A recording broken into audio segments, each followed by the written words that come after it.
All right, we're here with Rusty Schlenk, winner tonight here at Montpelier here in Indiana. Rusty, that was kind of a tale of two races there for that 40 laps. The first 20 was pretty darn hectic, and then you settled in that second half of the race.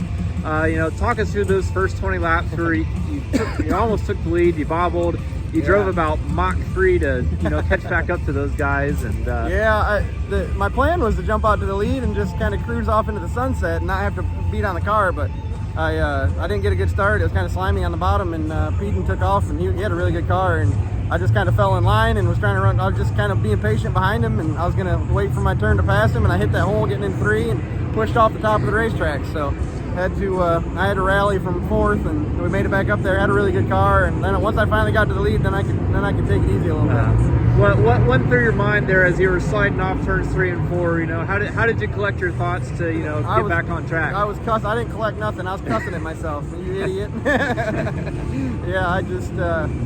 I knew we had a long race. Thank God we were only 6-7 laps into it, and I knew we had another 30-some laps to go. So we had a really good car. This car's been awesome all year. So I knew as long as I was patient, we'd get into some lap traffic, and I'd be able to contend for the win. Mm-hmm. And then he took the lead there sometime just after the halfway point.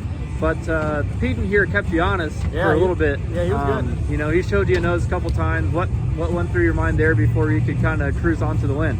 I just knew I had to hit my marks and not mess up again. I knew I obviously had good enough car to run him down and get to him. So I knew as long as I hit my marks, he wouldn't be able to get around me. It's kind of hard to pass because this place is so fast. So.